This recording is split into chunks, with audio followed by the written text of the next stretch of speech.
नमस्कार दोस्तों, स्वागत है आप सबका कैपिटल क्लासेस के इस यूट्यूब प्लेटफॉर्म पे। आइए हम लोग यह जो बिहार एसएससी सीजीएल का वैकेंसी आया है, उस वैकेंसी को देखते हुए हमने बिहार एसएससी सीजीएल का जो पहले पीटी का एग्ज़ाम होगा, उस पीटी एग्ज़ाम के लिए कुछ महत्वपूर्ण प्रश्न है जिसको हम लोगों ने आगे बढ़ाने का कोशिश किया है। तो आइए देखते हैं, यहाँ से एक बहुत ही महत्वपूर्ण प्रश्न है। उस प्रश्न को हम लोग बहुत विस्तार पूर्वक देखेंगे। प्रश्न संख्या 30 है और इसमें लिखा हुआ है कि कपिल जलधारा जलप्रपात किस नदी पर स्थित है। कपिल जलधारा जलप्रपात किस नदी पर स्थित है। तो यह किस नदी पर स्थित है, तो यहाँ पर हम देख लेते हैं कि किस नदी पर स्थित है। तो यह है नर्मदा नदी पर स्थित। किस नदी पर स्थित है? नर्मदा नदी पर स्थित है।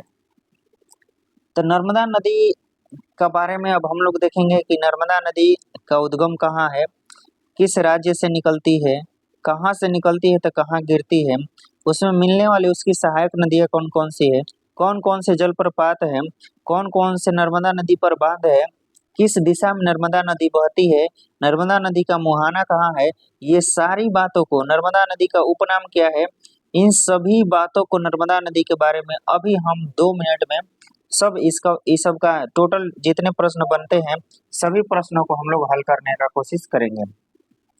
तो आइए चलते हैं। प्रश्न संख्या 30 जो है, कपिल जलधारा जलप्रपात किस नदी पर है, तो यह है नर्मदा नदी पर। अब नर्मदा नदी के बारे में हम लोग टोटल प्रश्न को तुरंत देख लेते हैं। आइए आते हैं आगे। यहाँ पर है नर्मदा नदी, देखते हैं नर्मदा नदी के बारे में। यह जो है नर्मदा नदी है। अब देखते हैं नर्मदा नदी का उद्गम यानी निकलती कहाँ से है, तो यह विंध्य पर्वत श्रेणी के अमरकंटक नामक स्थान से निकलती है, जो मध्य प्रदेश में स्थित है। कहाँ स्थित है? मध्य प्रदेश में।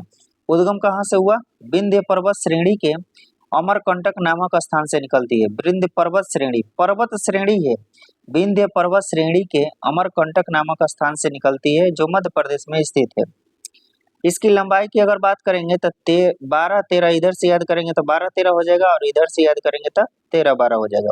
तो इसकी लंबाई कितनी है? 13-12 किलोमीटर। लंबाई कितनी है? 13-12 किलोमीटर।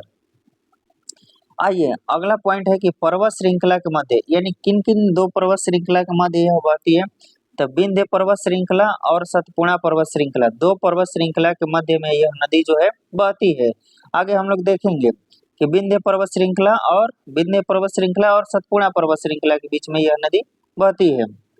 इसकी दिशा किस तरफ है, तो इसकी दिशा है जो पूर्व से पश्चिम की ओर है। इसकी दिशा किधर है, तो नदी जो है, यह नदी इस दिशा से ऐसे होकर के बह रही है, यानी इधर हो गया हमारा पूरब हो गया, इधर पूरब हो गया और इधर का हो गया, इधर पश्चिम हो गया। तो यह जो पूरब है, पूरब से पश्चिम, इस तरीका से यह नदी बह रही है।